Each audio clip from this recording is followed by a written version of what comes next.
Hey everyone, thank you for being connected here today. I am sitting with Jen. Jen, thank you so much for being part of the program. Thank you.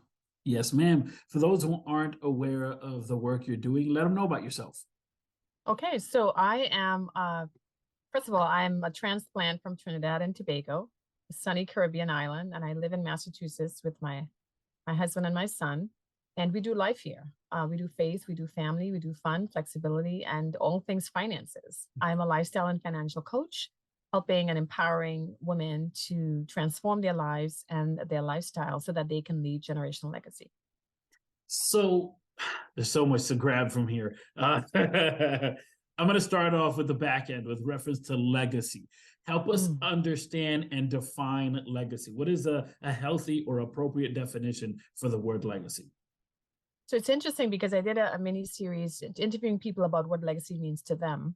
And it's amazing how many different, but similar ways that people talked about legacy. Of course, legacy could be in any domain.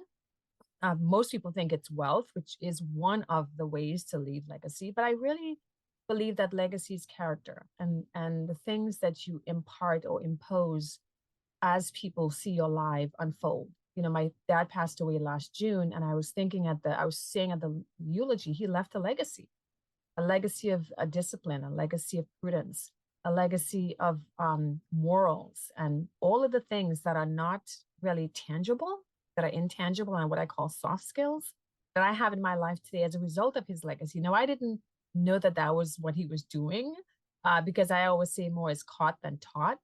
But all along, he was depositing legacy in my life. I didn't even know. And so when he passed away, I was able to pull from those things and begin to create a eulogy for him that I just never would have thought that I would, connect back. I mean, most kids, they go about their day. They don't consider their parents doing anything major, but they're depositing things in them. And so for me, that is a huge part of what I believe is legacy. Legacy is leaving who you are behind and to sustain that over time. And it never goes away.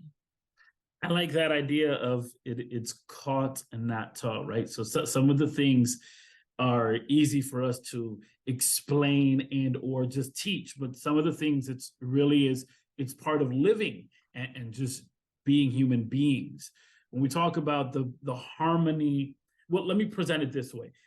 People talk about work-life balance. I'm more on the position of work-life harmony, but I really want to know your position. Is it work-life balance or is it harmony? How would you look at these two things?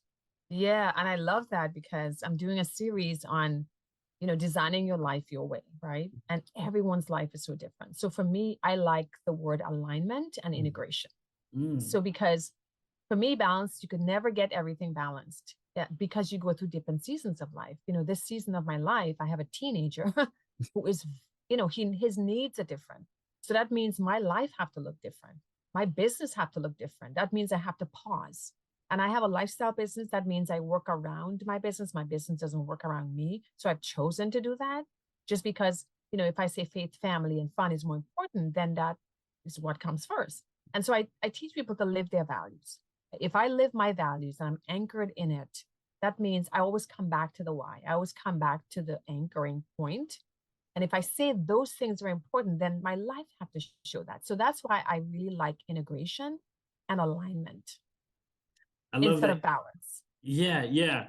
I always lean to the side of harmony because I agree with your position that balance is hard to have because there's so many ebb and flows, right? You may have frustration at work or frustration at home. And so not everything is going to be at 100. I like the idea of harmony, but I'm leaning towards that integration part. You're almost got me. I like harmony too. Listen, I want harmony, but it doesn't always happen, right? And so integration seems a more holistic way. If you think about a bike wheel, right? All the spokes are sort of aligned, and we can't get that all the time. But integration, like to me, that's a super word that I like to use. Yeah, I like that a lot. We talk about legacy, and oftentimes, as you pointed earlier, individuals think, well, legacy may be financial dividends or financial gain. And so they're thinking more of that, where what we're saying here is, well, actually, it has more to do with the character and those values.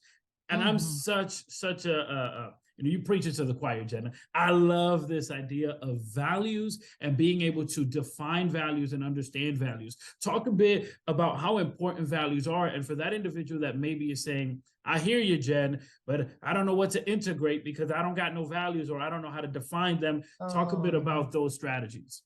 Yeah. A value is a principle that you hold close to your heart. And I really believe, I may be wrong, but I really believe that values start early, very early in our life, childhood, things that we see, that we observe, that we create. Children create stories if not told anything. So we create things in our minds, and that starts belief systems, right?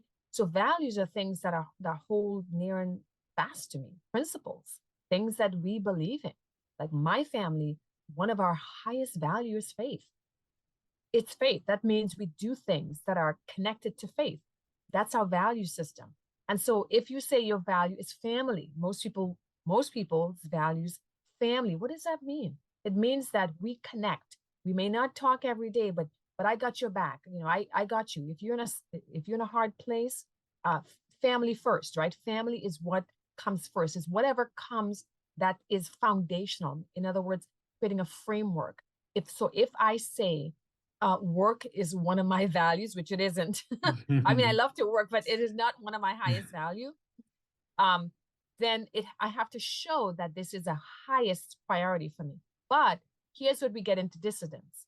If I say faith is my highest value, but now work is superseding faith all the time, not for a season, because I know sometimes we gotta grind and we have to hustle.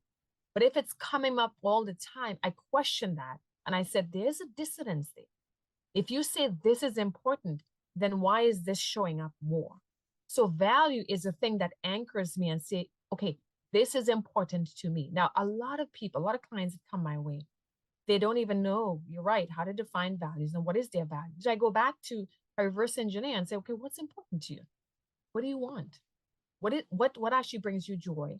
And what is most meaningful to you? What is your why that you're doing? Why are you doing what you're doing? That's important to you. It's probably one of your highest values.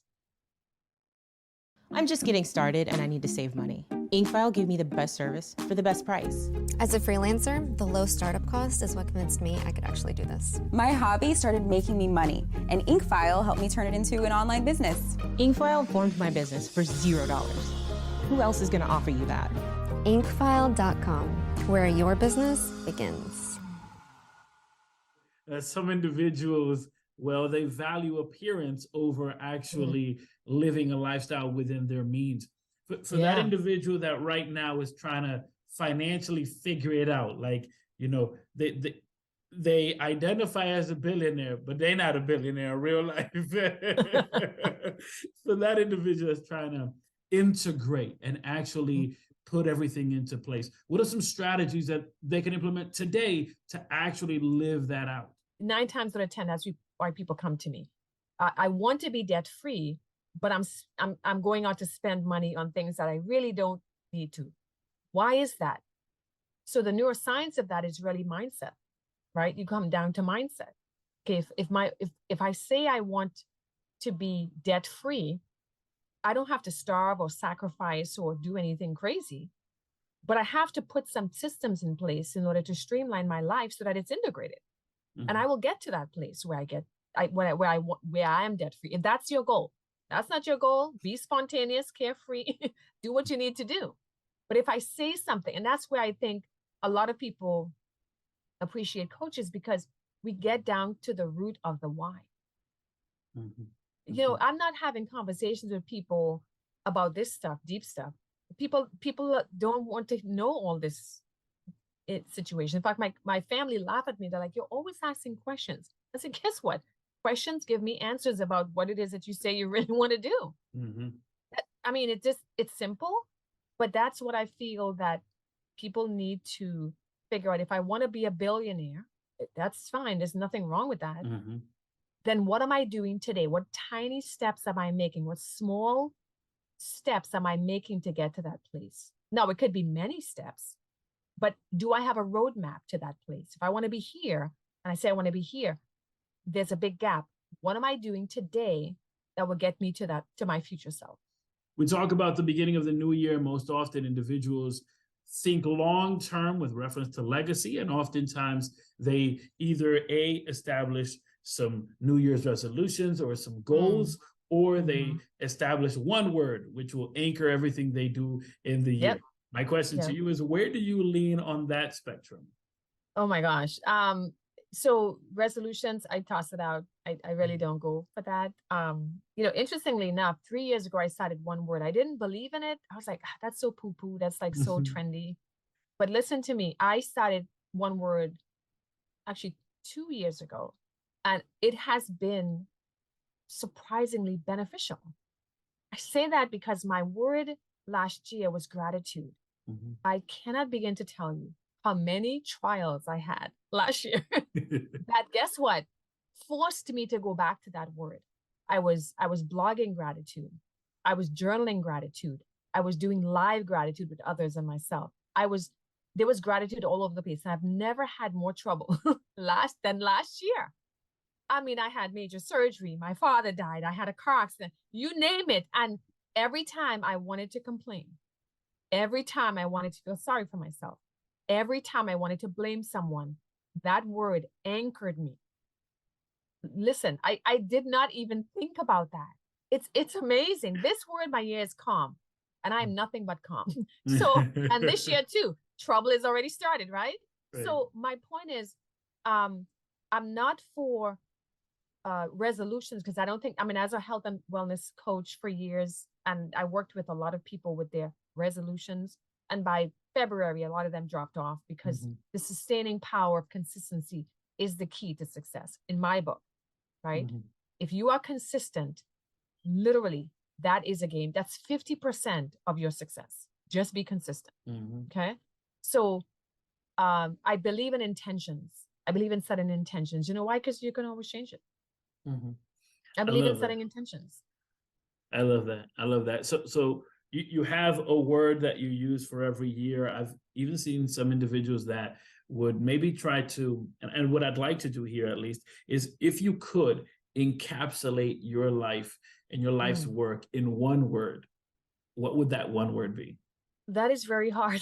Because I was writing my piece this morning, and I was like, wow, I am a disruptor. I am a total disruptor, and very proud of it. Disruptor of all things marginalized, oppressed, anything that has, and again, I want to tie it in, Miguel, to my father's legacy. That was his legacy.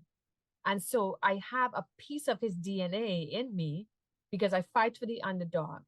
I come in, I am like, I was thinking about the superheroes as a woman, forget their names. Anyway, I'm like the superhero of a disrupted community, marginalized communities that have been oppressed and depressed and repressed about when they're, the wage gap, things like that, policy issues that makes no sense. And so I'm always pushing the envelope for equity and equality, right? Especially around finances, because guess what? We all need money.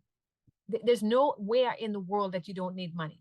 Show me, maybe in places where they don't need money, but for the most part, we need money to survive. And I feel that if God has put me on this earth, it's given me this fiery passion to be a disruptor of things that are oppressed, depressed, and repressed, especially within refugee, immigrant, marginalized communities that have no equal footing around wealth building and asset creation.